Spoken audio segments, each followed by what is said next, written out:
Hey everyone, welcome to Food Culture Curious. My name is Areli. I'm a registered dietitian on a mission to help healthcare professionals be more culturally inclusive with their nutrition recommendations. I hope that you enjoy this episode. It is a recap episode of pretty much what I've learned this first year doing Food Culture Curious. It's honestly been such a wild ride and so much fun. And I feel like one thing just leads to another and leads to another. So before today, if you follow me on Instagram, you might have seen that I asked on there, did you guys have any questions for me about my first year with Food Culture Curious? So happy birthday, Food Culture Curious. And a few of you did write some questions for me, which I want to answer for y'all today. So the first question was, what were some memorable moments with Food Culture Curious? And for that, I would say definitely some funny moments that happened. For example, there was one episode with my friend Vanessa, who's also a kidney dietitian, who was talking to me about how sometimes healthcare providers want us to go and basically be upset with a patient. And they're like, go get mad at this patient. They're eating too much phosphorus. I saw them eat chocolate. I saw them eat this. I saw them eat that. And that is not our role. As a dietitian, we're not the food police. We're not supposed to be coming around and getting upset at our patients. And so she made this really funny comment about how, they expect us to just like carry this baton and just, whack someone on the head if they're not being compliant with their diet. So her episode was definitely super funny. And then I also really enjoyed the episode with Andrea Hinojosa. She was talking to us about how in Bolivia there's a big community of witches. And this is because, when you think about medicine or functional medicine, it probably started off as us trying to learn how to use herbs in our favor, right? And that can also be seen when you're thinking of that cauldron and witches making potions. It all started somewhere, right? So she talks a lot about functional medicine and how everything had to have started somewhere and some things got passed on, and we don't know how much of this is actually rooted in science versus how much of this is just something someone did a long time ago and we just kept it going, and maybe through the placebo effect it still makes us feel better now. So that was a really interesting thought process that I enjoyed. And then I would also say my episode with Shannon, where she talks about racism in medicine, that was a really powerful episode. It is my top most listened to episode, and I think there's a big reason for that. She shared with us a lot about how in healthcare or just in general, right, here in the US, a lot of things that are other, that is not of the mainstream culture gets deemed as bad. So she was talking about how people deem like overweight bodies or different types of bodies as bad. And I remember her saying, they deem our bodies as bad, they deem our food as bad because we are other, right? And we all have heard about how the BMI is overrated, and in many cases they're still using it to gauge nutrition, just like solely this one number when it goes beyond way more than that. So definitely listen to her episode. That one was a great one. And then I think one of my guests that had a really interesting background that I liked to hear about was Fatima. And I say that because she is of Indian background, but she married someone from Southern Africa, moved to Southern Africa, and on top of that, afterwards moved to Australia and lived there for years. So she was talking about how in her household you have all these different influences that affect food culture. And that to me really opened my eyes about how it's not just our ancestry, our the culture we're born into, but it's also this culture that we marry into and the cultures that affect us. when we move, when we travel, all of these different things affect our food choices. So her episode was really interesting to listen to.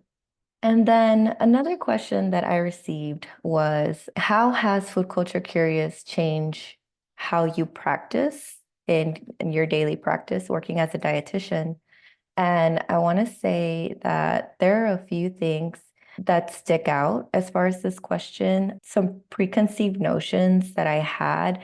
And to be honest with you, I think before I did this podcast, I never even realized, my own personal biases. I think because I'm not white, because I'm Mexican American, I thought like, oh, I'm pretty open to culture because I know what it's like for people not to consider my culture, right? But there's still so many things that I just kept on learning the more people I talked to. So one of these was, for example, juicing, right? I think as a dietitian, a lot of us have made that comment about, oh, juicing is silly. Your liver and your kidneys are the ones that are, detoxing your body. And of course, that is true. However, when you talk about juicing in a negative way, we forget that there are certain cultures where juicing is part of their culture, right? Like that's how they get an extra serving of fruits or sometimes vegetables. And them hearing dietitians talk badly about juicing causes them to think that they're not allowed to have juice at all. So that was something that I learned from the podcast is that you really have to not speak in a negative way when you're talking about somebody's patterns, right? Like, how can we work with these existing cultural patterns that are already a part of their diet? Like, if they did want to do juicing or include juice in their diet, how can they do that, right? So that does affect the way I practice moving forward. Another one, I think, especially if you go back and listen to an earlier episode of mine that I was doing with my friend Ramiro, we were talking about how one challenge in the Hispanic population, particularly the Mexican population, is that we have a very heavy reliance on herbs as medicine. And I think talking with more dietitians and talking through, especially dietitians that focus in functional medicine, it really made me realize that, you know what? We don't know the science behind a lot of things, right? Like things that we might think are not based in science now could surprise us in the future. So I think it's really opened my mind to, okay, if this person wants to use this herb as part of their treatment, let's see if we can make that work. Now, I know that that's a big challenge in the kidney space, especially because the kidneys aren't able to get rid of any extra things. So, of course, with everything, there's going to be a balance. But I think that really made me phrase the way I say things to my patients differently. Like, I make sure that I try to be as inclusive as possible and include whatever treatment, especially relating to functional medicine, that they want to have involved in their treatment plan. And then another thing that did change a little bit as I started talking to more dietitians, specifically Mexican dietitians, was my belief around Tex-Mex food.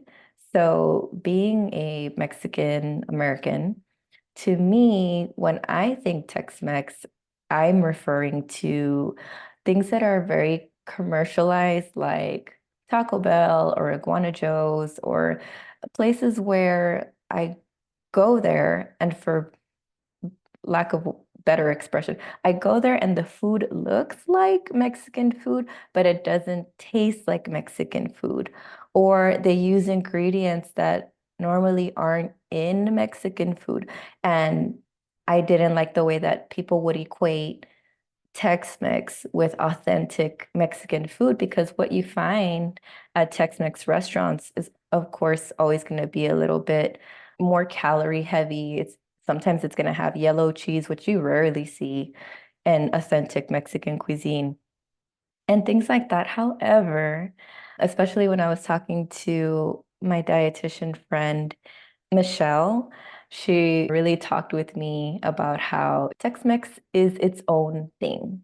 And it's different from Mexican food, authentic Mexican food, but it is its own thing. And there is such a thing as quality Tex-Mex food, which you can find in places like Houston, right? So I really had to come around and be like, okay, Tex-Mex is its own thing.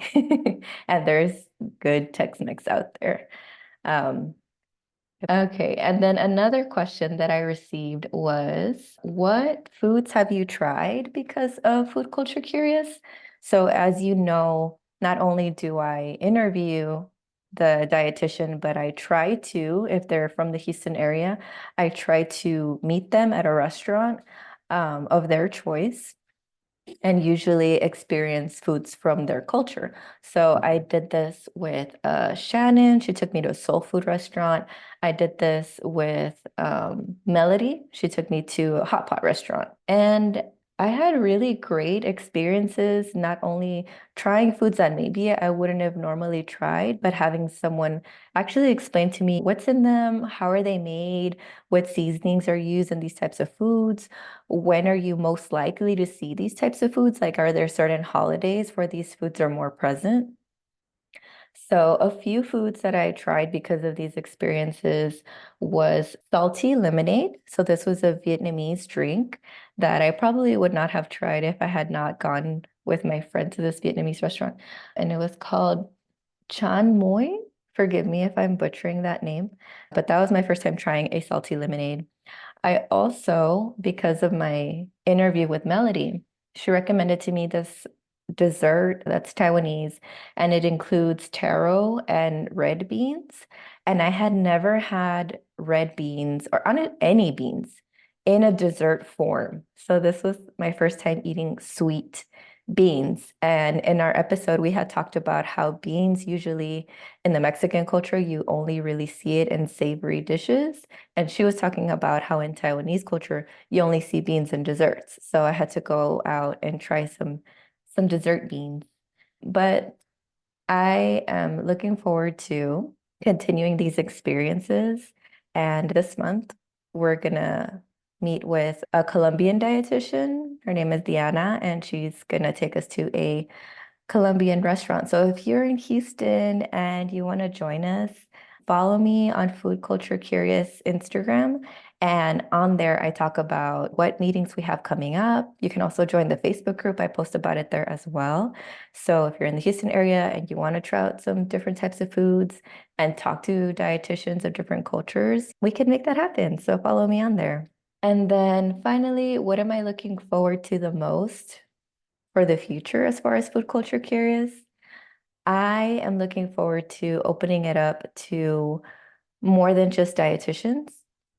So in my Facebook group, I've started to receive requests from people who aren't dietitians, social workers, nurses, and I find that awesome. And definitely every healthcare profession that is involved in the nutrition space really needs to learn more about cultural foods and health and cultural foods. So moving forward, I also want to have interviews with other disciplines, especially social workers, talking about challenges to nutrition care. I have one friend who's a SLP, and she made these amazing posts about how to be culturally inclusive when talking about the different levels of the dysphagia diet. So she would be wonderful to have on the podcast. And I also want to include chefs because it's one thing to talk about, nutrition and food, but I also want to talk about regional differences within different types of cuisines and how things are made, what inspires them to include these dishes on their menus. Just, more information about the food side of nutrition. So, well, that's it for today. I just wanted to do a quick recap about our first year in Food Culture Curious. If you're listening, thank you so much for being here. I hope to continue to improve on everything related to this podcast. So, hopefully, improve the sound, having video in the future, and having more amazing guests for you. Thank y'all for listening. Until next time. If you are interested in supporting this podcast, you can buy me a coffee at buymeacoffee.com/foodculturecurious. Or as always, you can support by sharing, following, or rating this podcast. Every click from y'all means the world to me.